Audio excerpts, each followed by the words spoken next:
Maghreb Orient Express, bienvenue à tous. Au programme aujourd'hui, un cocktail Mare Nostrum avec les acrobates de Tanger et un groupe pop-rock de Gaza, des réalisateurs jordaniens au bord de la mer Morte et une gitane d'Oran. Bienvenue à vous, merci d'être avec nous. Lina Doran, vous êtes chanteuse, vous préparez votre album La Gitane qui sortira en octobre et vous serez en concert cet été le 18 juillet au festival Tongs et Espadrilles, c'est à Mondeville en France, le 31 juillet au festival Les Rendez-vous de l'été à Lisieux en France toujours et puis vous serez en tournée en octobre dans les Instituts français en Algérie. Aurélien Bory, merci d'être avec nous. Bienvenue, vous êtes metteur en scène, concepteur et scénographe du spectacle Azimut. C'est en ce moment et jusqu'au 29 juin au Théâtre du Rond-Point à Paris. Avec nous également en direct de Gaza, dans les territoires palestiniens, le chanteur du groupe de pop-rock Waterband, Alla Choublak. Merci d'être avec nous. Vous serez en concert à l'occasion de la fête de la musique qui sera organisée le 24 juin, c'est-à-dire après-demain à l'Institut français de Gaza. À vos côtés, Rami, que l'on salue également et qui assurera la traduction. Restez avec nous tous les deux, on vous retrouve dans un instant. Le temps pour nous de commencer en musique avec Almeria de Lina Doran. Quelques saisons entre-temps sont passées. Le destin m'invite à la terrasse d'un café. Te revoilà, toi l'étranger, qui autrefois marchait à mes côtés. Et l'on refait le monde à deux, avec quelque chose dans les yeux.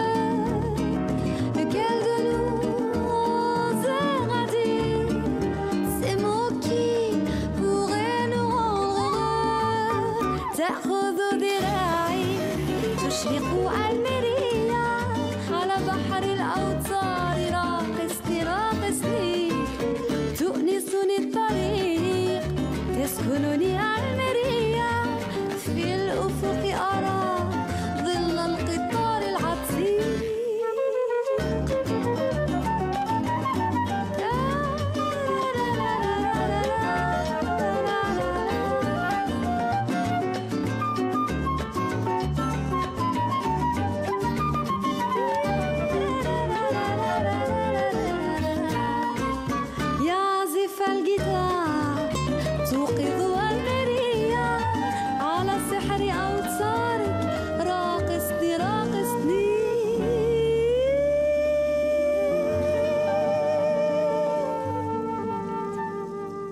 Almeria, premier single de Lina Doran, c'est sorti en décembre dernier. Lina Doran, pourquoi Almeria ? Donc Almeria, c'est une chanson que j'ai créée lors de mon voyage en Espagne, dans la région de l'Andalousie. Et c'est une région en fait qui m'a beaucoup touchée par rapport à son histoire. Je parle bien sûr de l'Andalousie médiévale. Et en fait, c'est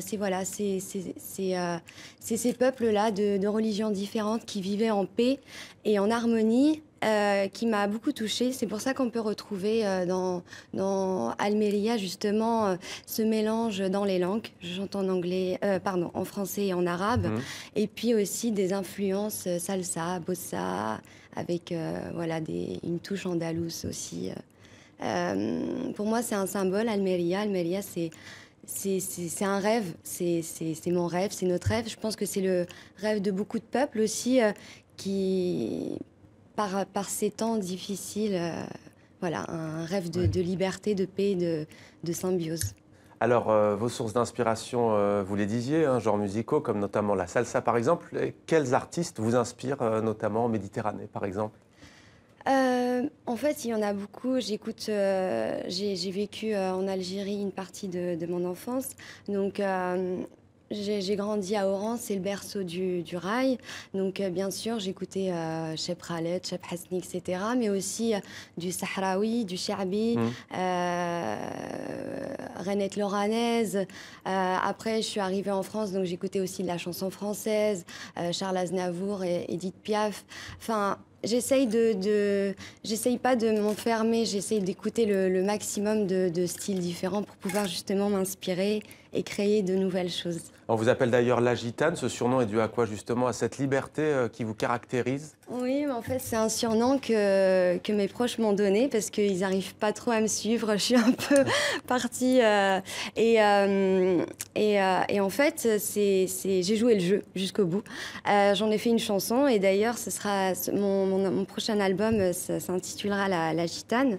Et en fait, ça parle de mes voyages, de mes expériences et surtout aussi ce droit de voyager. Le droit de voyager, le droit d'expression, le droit d'être soi-même, bien sûr, tout en respectant l'autre. Et voilà, c'est un symbole de liberté. Et j'espère que les personnes qui écouteront mon album, peut-être ça les aidera à être soi-même. Et puis, voilà. Aurélien Bory, vous découvrez Lina Doran. Vous avez écouté ce morceau, une réaction? Ouais, je trouve que c'est une chanson, un rêve d'amour aussi, avant tout, c'est un rêve d'amour avec Almeria, et on le sent très fort. Hein. Et puis en regardant le clip, je réalise que en fait, j'ai le même chapeau, donc on va croire que je suis votre partenaire dans ce clip. Hein. Voilà pour cette belle image du chapeau. On va partir à Gaza comme promis maintenant. On nous attend à la Choublac du groupe Waterband, groupe de pop-rock arabe donc de Gaza dans les territoires palestiniens. Merci d'être avec nous à nouveau, avec Ramia à vos côtés qui va assurer la traduction et que l'on remercie. Alors on va d'abord écouter, avant de vous donner la parole, un morceau de votre clip. On se retrouve juste après.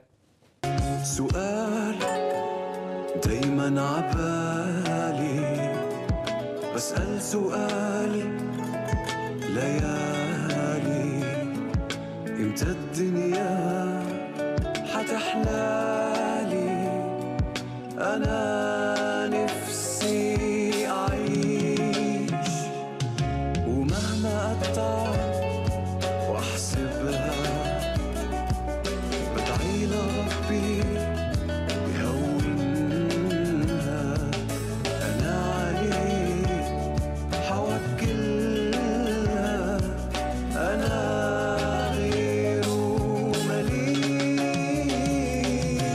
دوشة دوشة دوشة خلت حلمي كابوس جوا بقلبي محبوس وبيحلم بالحرية دوشة دوشة دوشة امتى الدنيا حتروح أنا مخلوق من الشوق للحب والحرية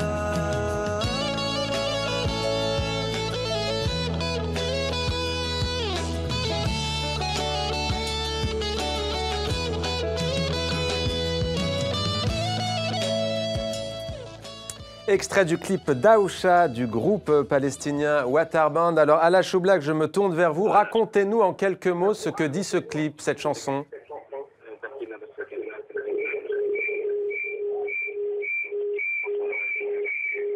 Le premier morceau de la chanson parle Daousha, Daousha, Daousha.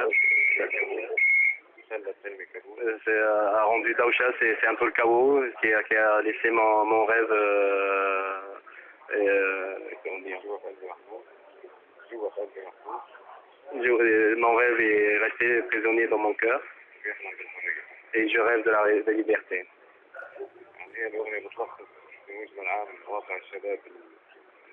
La chanson parle en général, c'est un peu la situation de la jeunesse en général après la révolution des pays arabes.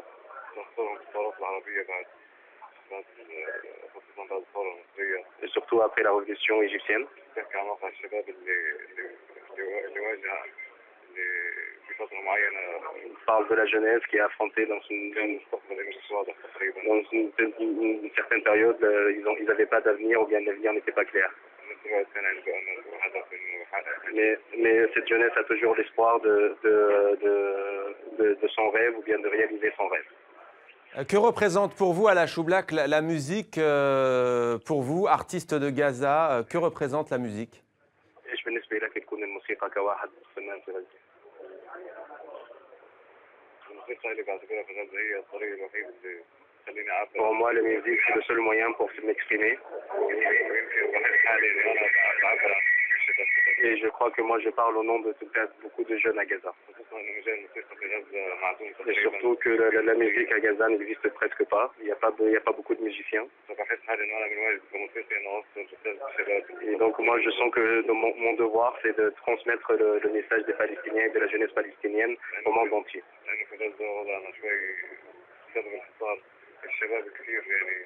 Parce que nous, à Gaza, à cause de blocus, la jeunesse, elle ne peut pas s'exprimer ou bien transmettre le message de la souffrance qu'on vit ici à cause de blocus.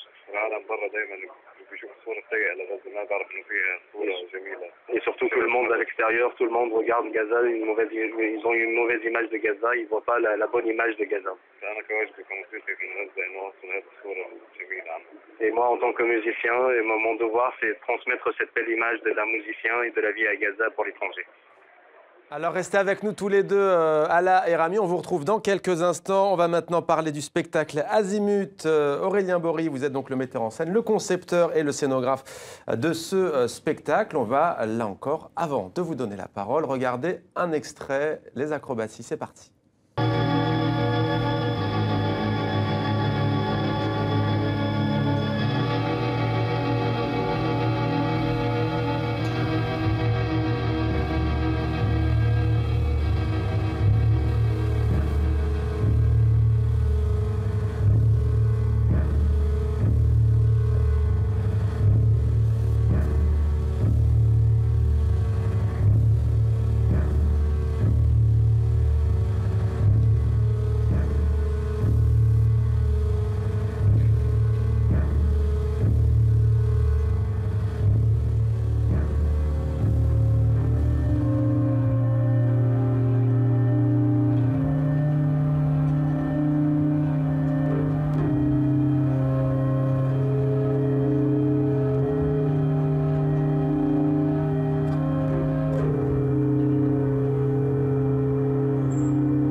Aurélien Bory avec Taoub, il y a 10 ans, on découvrait déjà, grâce à vous, ces acrobates de Tanger. Ça vous tenait à cœur de poursuivre l'aventure 10 ans après, si l'on peut dire? Oui, complètement, parce que cette aventure, elle est très belle et complètement improbable. Il y a 10 ans, Sanel Kamouni, qui est une Tangéroise, me rencontrait à Toulouse, et puis elle découvrait mon travail. Et elle faisait ce constat simple: il existe beaucoup d'acrobates au Maroc et il n'existe aucune création. Est-ce que ça te branche de venir essayer quelque chose là-bas? Et je suis parti à Tanger. On a rencontré une famille, la famille Amish, acrobate depuis 7 générations. Et j'ai fait un atelier avec eux d'abord pour se rencontrer, pour se connaître. Et rentrer en France, j'ai eu l'idée de Taoub. Donc je suis revenu, on a fait Taoub, c'est sorti en juin 2004. Sana avait organisé toute une tournée pour le Maroc. Et puis c'est un spectacle ensuite complètement dépassé nos espérances. On a joué, j'ai appelé quelques directeurs de théâtre, directeurs de festivals en France. Et petit à petit, c'est un spectacle qui s'est fait connaître et qui a ensuite tourné pendant 6-7 ans, plus de 350 représentations. Donc ça a été on a joué notamment au Brésil, dans beaucoup de pays du monde, 3 semaines à New York. Enfin, c'était une histoire qui n'arrêtait pas de nous surprendre. Et je crois aussi c'était parce que Taoub, c'était la première écriture contemporaine d'acrobatie marocaine. C'est-à-dire ce mélange entre une pratique traditionnelle, qui est l'acrobatie marocaine, qui est unique en son genre, qui est une acrobatie unique au monde. Enfin, unique au monde, pas dans le sens où... mais je veux dire différente. Ouais. Il existe cette acrobatie-là au Maroc, ça n'existe pas dans les pays limitrophes, etc. Donc c'est dans son histoire, déjà, c'est assez étonnant. Et puis l'écriture contemporaine, c'est-à-dire que ce n'est pas un spectacle d'acrobatie marocaine, en fait. Alors justement, vous avez décidé de plonger ces 13 artistes, ces 13 acrobates, au cœur des racines même de leur art. Est-ce que vous pouvez nous dire quand est-ce qu'est né et comment est né, qui en est le précurseur, cette acrobatie marocaine? Oui, parce qu'avec Taoub, j'avais fait un premier spectacle et ensuite j'avais l'impression qu'on ne s'était pas tout dit. Et 10 ans après, j'ai voulu revenir vers eux en disant on va faire Azimut. Je leur ai proposé ça parce que quand même, au départ, cette acrobatie, c'est pas un art spectaculaire, c'est une pratique rituelle, une pratique soufie. Et d'ailleurs, au Maroc, on appelle les acrobates les enfants de Sidi Ahmed Moussa. C'est comme ça qu'on les désigne, Oulad Sidi Ahmed Moussa. Et déjà, cette désignation, je la trouve très belle. Et Sidi Ahmed Moussa, c'était un sage soufi du XVIe siècle. Donc, j'ai lu tout ce qu'on pouvait lire sur cet illustre personnage. J'ai essayé de beaucoup réfléchir, mais ça m'intéressait de dire, finalement, alors l'acrobatie marocaine, de la voir comme une voie, en fait, une voie soufie, une mystique soufie. Mais on le retrouve, par exemple, dans les mouvements en cercle, on le retrouve aussi dans certaines pyramides. Justement, quand ils se montent dessus, au Maroc, en fait, c'est un porteur qui porte tout le monde. Il y a beaucoup cette figure-là. Donc, j'y ai vu, en fait, une sorte de désir de fusion comme ça. Tout le monde qui devient un. Et vous nous invitez aussi au voyage, de la même manière que le fait Lina Doran. Votre travail s'appuie également, il faut le dire, sur les différents sens de ce mot. Azimut, expliquez-nous. Azimut, ça vient l'étymologie vient d'un mot arabe, asams, qui veut dire chemin. Donc par dérivation, c'est devenu azimut. Et azimut, c'est aussi une mesure physique, c'est l'angle entre les astres et l'observateur en astronomie. Donc ça m'intéressait d'avoir un lien dans le titre, un lien avec le ciel, puisqu'il s'agit de ça quand même.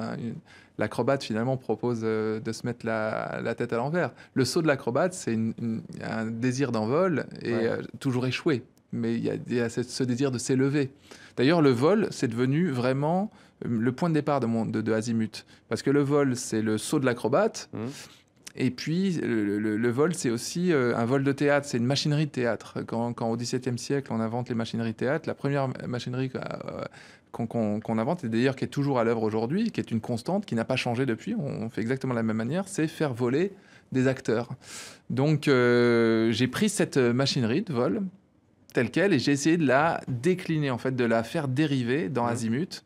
Et ça a donné toute la matière, comme ça, de ces chemins vers le ciel. Et ça amène justement la réflexion sur quoi? Sur la destinée. Alors, il y a la procréation, la destinée aussi, le sens que prend la vie. Alors, j'utilise beaucoup d'images, effectivement. La mort est présente, la naissance est présente. Mais ça, je le fais déjà depuis quelques spectacles, où toujours dans l'art, il y a quand même quelque chose par rapport à la mort. Et puis, en plus, Azimut est un poème métaphysique. Et j'avais fait 3 créations, Géométrie de caoutchouc, Plexus et Azimut, qui sont 3 poèmes métaphysiques et où la mort est très, très présente. Mais l'art, c'est quand même une façon de repousser la mort.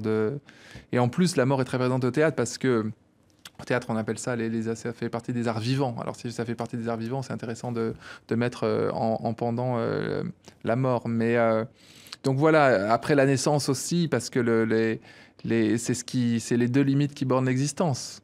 Et entre ces 2 limites, il y a l'existence. Donc, ce qui m'intéresse avec le théâtre en général, c'est quand même de soulever des questions. Et qu'est-ce qui nous détermine, finalement? Et on se rend compte que ce qu'on ne connaît pas nous détermine certainement davantage que toute la somme de connaissances accumulées par l'humanité entière. Donc alors, on va voir ce que Lina Doran pense, mais d'abord, on va retourner faire un saut, si l'on peut dire, à Gaza, où nous attendent Ala et Rami. Ala, vous parliez de la difficulté parfois de jouer, de répéter sur scène. L'Institut français, après-demain, vous ouvre ses portes. Vous y serez en concert pour la fête de la musique. C'est l'un des rares espaces d'expression pour vous?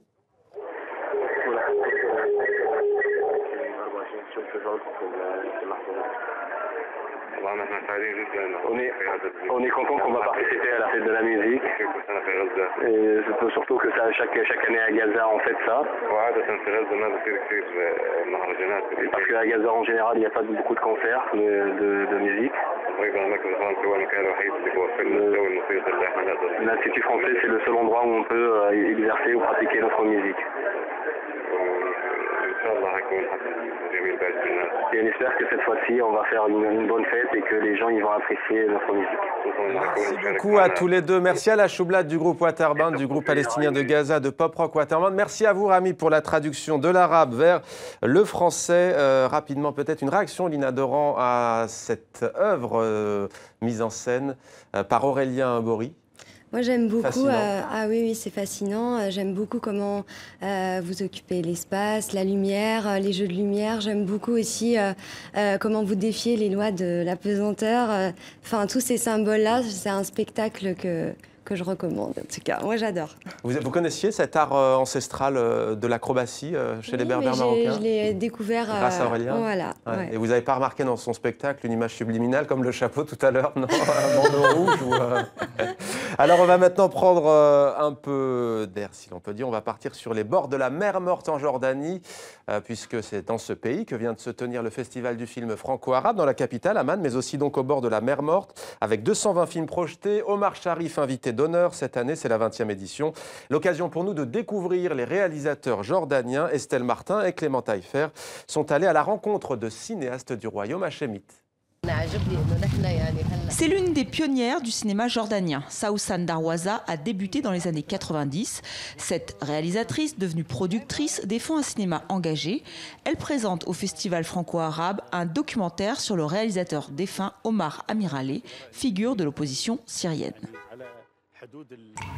سعد يبدو أنه هي محاولة اليوم للحديث عن علاقة جيلنا بموضوع الصراع مع إسرائيل عم يكون بالضرورة حديث عن عمرنا اللي ارتبط مصيره من البداية بمصير هذا الصراع يعني من نكبة فلسطين. Ce qui se passe autour de nous, les petites guerres, les grandes guerres, les guerres civiles, c'est un facteur qui met une pression à faire des films qui sont en relation avec toute la région. Un avis partagé par d'autres réalisateurs jordaniens. Leur pays est devenu une terre d'accueil dans la région. Ils assument leur rôle de porte-voix. Je pense que nous avons un rôle à jouer, surtout dans le cinéma. Nous réunissons des gens avec des parcours tellement différents, palestiniens, syriens, irakiens, et avec eux, nous avons la chance de représenter notre région.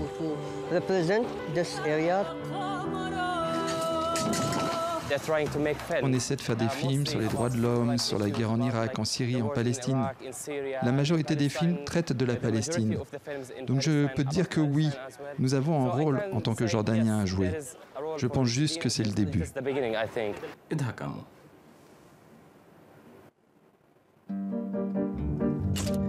ليش وجعت مريضة؟ عفاف أنا مش بنت صغيرة. بقولوا إنها شاطرات بكل إشي إلا الجيزة. Pour l'heure, ce sont les films plus grand public, comme Quand Mona Lisa sourit, sorti en 2012, qui font connaître le cinéma jordanien. Mais la relève est là, à l'image des réalisateurs et réalisatrices en lice pour le prix du meilleur court-métrage jordanien.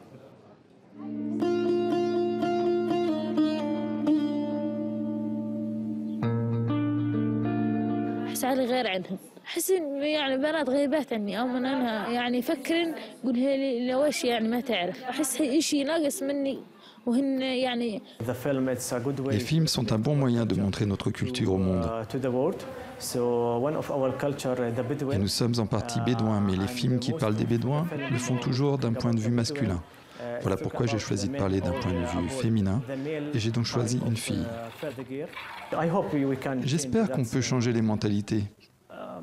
On espère.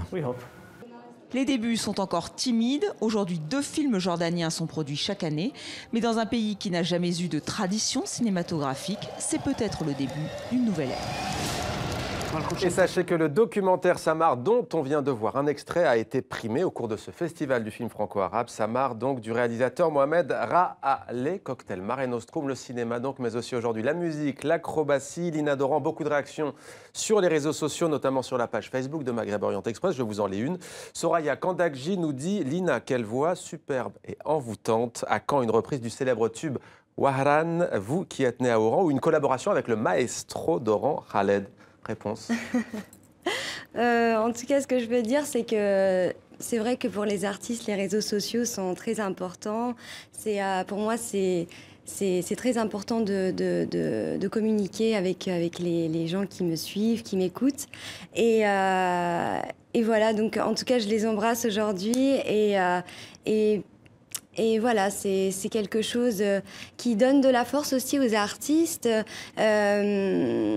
qui peut aussi, je peux aussi leur faire découvrir un peu mes voyages et aussi ils peuvent voir la préparation de l'album également. En cours, ouais. Voilà. Son évolution. La Gitane, sortie prévue dans les bacs au mois d'octobre prochain, la Gitane de Lina Doran. Aurélien Bory, merci à vous. Je rappelle que vous êtes metteur en scène, concepteur, scénographe du spectacle Azimut. C'est jusqu'au 29 juin au Théâtre du Rond-Point à Paris. À très bientôt à tous les deux dans Maghreb Orient Express.